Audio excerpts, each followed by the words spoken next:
결혼한 지 15년이 되었습니다. 아내와는 사이가 좋은 편이고 아이들도 건강하게 잘 자라주고 있습니다. 경제적으로도 큰 어려움 없이 살아가고 있습니다. 하지만 늘 뭔가 부족하고 늘 뭔가 불만족스럽고 늘 뭔가 불행하다고 느꼈습니다. 왜 나만 이렇게 힘들까? 왜 나만 행복하지 못할까? 이런 생각이 자꾸만 들었습니다. 친구들 SNS를 보면 더 우울해졌습니다.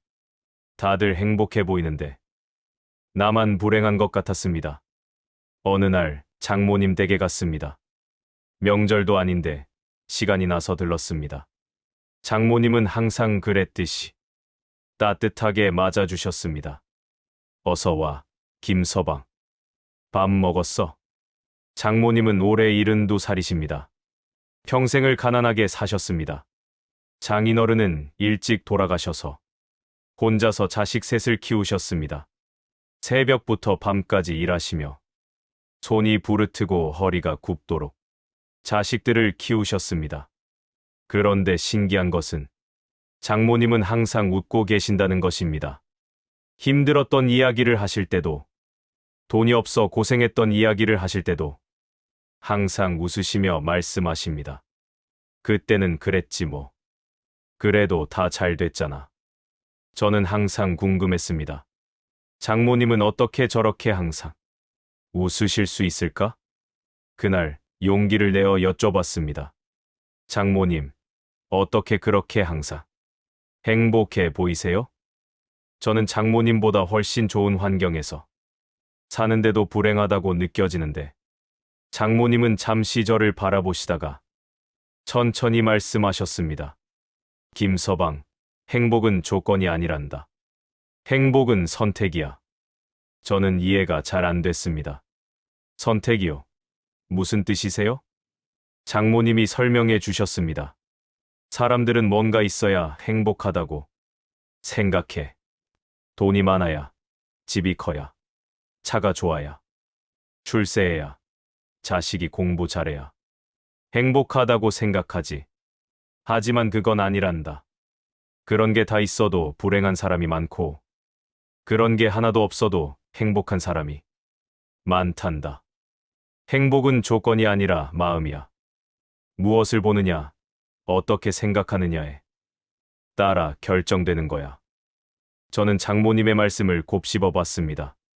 그럼 어떻게 해야 행복해질 수 있어요? 장모님이 손을 잡으시며 말씀하셨습니다. 내가 평생 살면서 깨달은 것들을 알려줄게. 첫째, 있는 것에 감사하라. 김서방, 자네는 지금 무엇이 없나? 저는 생각해 봤습니다. 큰 집도 없고, 좋은 차도 없고, 승진도 안 되고, 장모님이 웃으시며 말씀하셨습니다. 그게 아니라 무엇이 있는지 물어본 거야. 저는 당황했습니다. 있는 것이요? 그래. 자네는 지금 무엇을 가지고 있나? 저는 천천히 대답했습니다. 아내가 있고, 아이들이 있고, 집이 있고, 건강하고. 장모님이 고개를 끄덕이셨습니다. 그래, 그게 다 있잖아. 그런데 왜 없는 것만 보나? 사람들은 늘 없는 것만 본단다. 그래서 불행해. 나는 평생 가난했지만 항상 있는 것에 감사했어. 밥이 있어서 감사하고, 잘 곳이 있어서 감사하고, 자식들이 건강해서 감사했지. 그렇게 감사하며 살다 보니 가난했지만 행복했단다. 저는 그제야 깨달았습니다. 저는 평생 없는 것만 봤습니다. 남의 집은 우리 집보다 크고, 남의 차는 우리 차보다 좋고, 남의 직장은 우리보다 나아 보였습니다. 그래서 늘 불만족스러웠습니다. 하지만 제가 가진 것들을 세어보니 정말 많았습니다. 사랑하는 아내, 건강한 아이들, 따뜻한 집, 먹을 것, 입을 것. 이 모든 것이 감사한 일이었습니다. 장모님이 계속 말씀하셨습니다. 김서방, 매일 아침 눈을 뜨면 감사한 것 3가지를 생각해보게. 처음에는 어색하겠지만 계속하다 보면 익숙해질 거야. 그러면 자네도 행복해질 거야. 둘째, 비교하지 마라. 김서방, 자네는 혹시 다른 사람들과 자주 비교하나? 저는 뜨끔했습니다. 사실 저는 늘 남과 비교했습니다. 친구는 과장인데 나는 대리. 동창은 큰 집에 사는데 우리는 아파트. 형은 좋은 차를 모는데 나는 중고차. 항상 비교했고 항상 제가 부족해 보였습니다. 장모님이 말씀하셨습니다. 비교는 불행의 시작이란다. 아무리 좋은 것을 가져도 남과 비교하면 부족해 보여. 아무리 행복해도 남과 비교하면 불행해 보이지. 나는 평생 남과 비교하지 않았어. 우리 집은 우리 집이고 남의 집은 남의 집이야. 우리 식구는 우리 식구고 남의 식구는 남의 식구지. 각자의 길이 있고 각자의 행복이 있어. 남의 행복을 부러워하지 말고 우리의 행복을 만들어가면 돼. 저는 고개를 끄덕였습니다. 맞는 말씀이었습니다. 저는 늘 남과 비교하며 스스로를 불행하게 만들었습니다. 장모님이 손을 꼭 잡으시며 말씀하셨습니다. 김서방, 세상에서 가장 불행한 사람이 누군지 아나? 자기가 가진 것은 안 보고 남이 가진 것만 보는 사람이야. 반대로 가장 행복한 사람은 남이 가진 것은 안 보고 자기가 가진 것에 감사하는 사람이지. 저는 그날부터 결심했습니다. 더 이상 남과 비교하지 않기로. 우리는 우리대로 행복하게 살기로. 셋째, 작은 것에서 기쁨을 찾아라. 장모님이 창밖을 가리키셨습니다. 김서방, 저기 봐. 꽃이 피었네. 작은 화분에 빨간 꽃이 피어 있었습니다. 예쁘지? 나는 이 꽃 보는 게 너무 행복해. 저는 솔직히 이해가 안 됐습니다. 꽃 하나 보고 행복하다니? 장모님이 웃으시며 말씀하셨습니다. 사람들은 큰 기쁨만 찾아. 여행 가야, 좋은 차 사야, 승진해야. 행복하다고 생각해. 하지만 그런 기쁨은 오래가지 않아. 금방 익숙해지고, 금방 시들해지지. 진짜 행복은 작은 것에 있단다. 아침에 햇살이 따뜻한 것, 바람이 시원한 것, 꽃이 예쁜 것, 새가 노래하는 것, 밥이 맛있는 것, 잠자리가 편한 것, 가족이 건강한 것. 이런 작은 것들에서 기쁨을 찾으면 매일매일이 행복해. 장모님이 계속 말씀하셨습니다. 나는 가난했지만 작은 것에서 기쁨을 많이 찾았어. 아이들이 밥을 맛있게 먹는 것, 아이들이 깔깔 웃는 것, 아이들이 잠든 얼굴 보는 것. 이런 것들이 나를 행복하게 했어. 돈 한 푼 안 들지만 세상에서 가장 큰 행복이었지. 저는 부끄러워졌습니다. 저는 늘 큰 것만 추구했습니다. 승진, 좋은 차, 큰 집. 하지만 그것들을 얻어도 행복하지 않았습니다. 금방 익숙해지고 또 다른 것을 원했습니다. 장모님 말씀이 맞았습니다. 진짜 행복은 작은 것에 있었습니다. 넷째, 남을 돕고 살아라. 김서방, 행복해지고 싶으면 남을 도와주게. 저는 고개를 갸웃했습니다. 남을 도우면 제가 행복해져요? 장모님이 고개를 끄덕이셨습니다. 그래. 이상하게 들리겠지만 진짜 그래. 남을 도와주면 내가 더 행복해져. 나는 평생 가난했지만 나보다 더 어려운 사람들을 도왔어. 밥이 남으면 혼자 사는 할머니께 갖다 드리고, 돈이 좀 생기면 고아원에 기부하고, 시간이 나면 복지관에서 봉사했어. 그럴 때마다 마음이 너무 행복했어.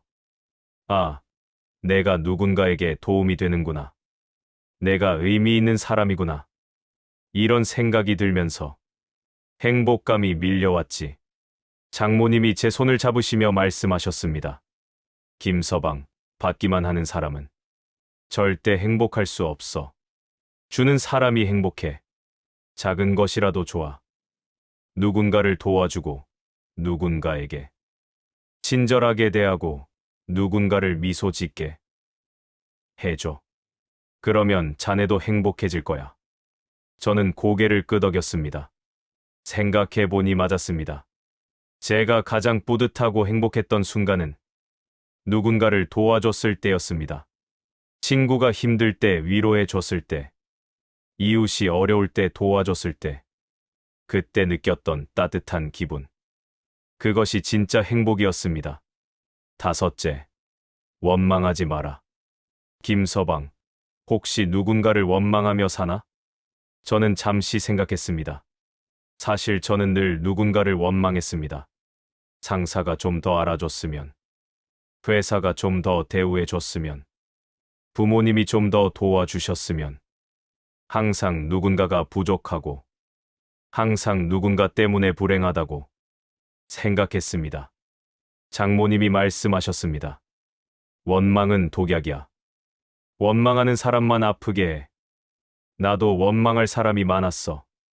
일찍 떠난 남편도 원망스럽고, 도와주지 않는 친척들도 원망스럽고, 가난한 환경도 원망스러웠지.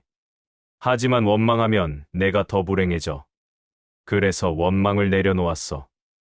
그럴 수 있지 뭐. 다 이유가 있겠지. 그래도 좋은 점이 있어. 이렇게 생각하니까 마음이 편해졌어. 장모님이 계속 말씀하셨습니다. 김서방, 원망을 놓으면 자유로워져. 원망이 없으면 가벼워지지. 상사가 부족해도 괜찮아. 그래도 월급은 주잖아. 회사가 대우 안 해줘도 괜찮아. 그래도 일자리는 있잖아. 모든 것이 완벽할 순 없어. 다 부족한 점이 있지. 그걸 인정하고 받아들이면 원망이 사라지고 평화가 와. 저는 고개를 끄덕였습니다. 맞는 말씀이었습니다. 저는 늘 남의 부족한 점만 보며 원망했습니다.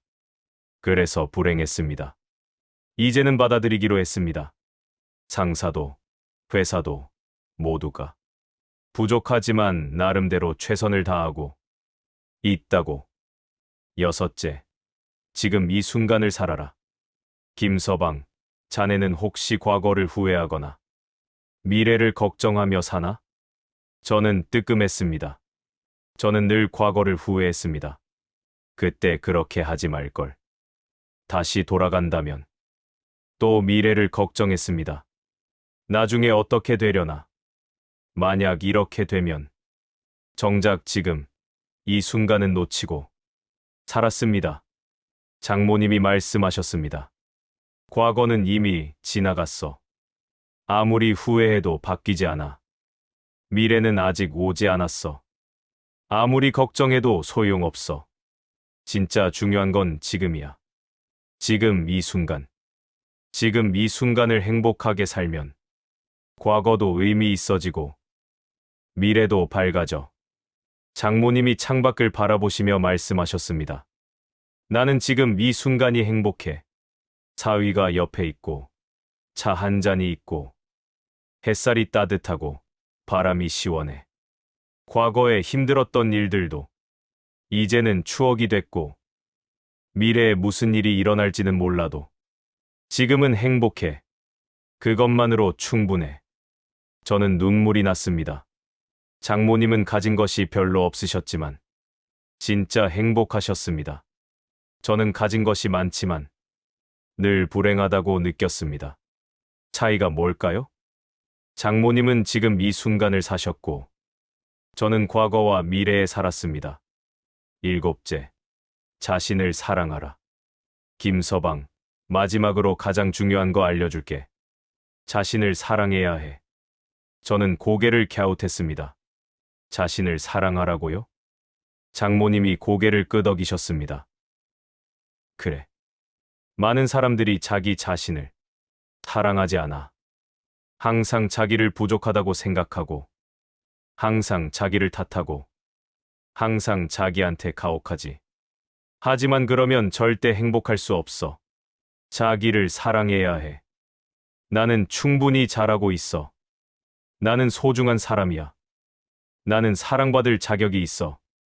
이렇게 생각해야 해. 장모님이 제 손을 꼭 잡으시며 말씀하셨습니다. 김서방, 자네는 정말 잘하고 있어. 아내도 잘 섬기고, 아이들도 잘 키우고, 일도 열심히 하잖아. 그런데 왜 자네는 자네 자신을 인정하지 않나? 자꾸 부족하다고 생각하고, 자꾸 잘못했다고 생각하고, 이제는 자네 자신을 사랑해줘. 자네 자신을 칭찬해줘. 자네 자신을 토닥여줘. 그래야 행복해질 수 있어. 저는 눈물이 왈칵 쏟아졌습니다. 평생 저는 저 자신에게 가혹했습니다. 항상 부족하다고 생각하고, 항상 더 잘해야 한다고 생각하고, 항상 저를 탓했습니다. 장모님이 저를 안아주시며 말씀하셨습니다. 김서방, 울지 마. 이제부터라도 자네 자신을 사랑해줘. 그러면 자네도 행복해질 수 있어. 그날 이후 저는 달라졌습니다. 장모님이 알려주신 7가지를 실천하기 시작했습니다. 첫째, 매일 아침 감사한 것 3가지를 생각했습니다. 둘째, 남과 비교하지 않기로 했습니다. 셋째, 작은 것에서 기쁨을 찾았습니다. 넷째, 남을 도우며 살기 시작했습니다. 다섯째, 원망을 내려놓았습니다. 여섯째, 지금 이 순간을 살기로 했습니다. 일곱째, 저 자신을 사랑하기 시작했습니다.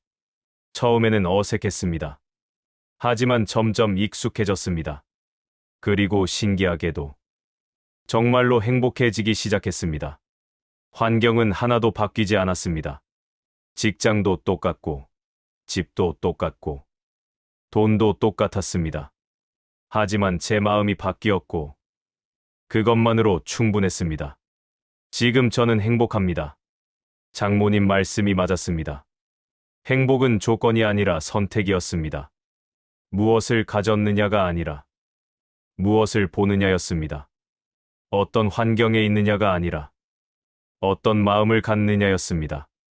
여러분도 불행하다고 느끼신다면 장모님이 알려주신 7가지를 실천해 보시길 바랍니다. 있는 것에 감사하고, 비교하지 말고, 작은 것에서 기쁨을 찾고, 남을 돕고, 원망하지 말고, 지금 이 순간을 살고, 자신을 사랑하십시오.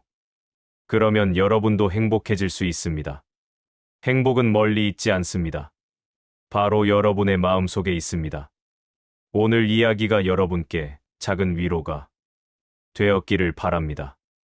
구독과 좋아요, 알림 설정으로 더 많은 분들께 이 이야기가 전해질 수 있도록 도와주십시오.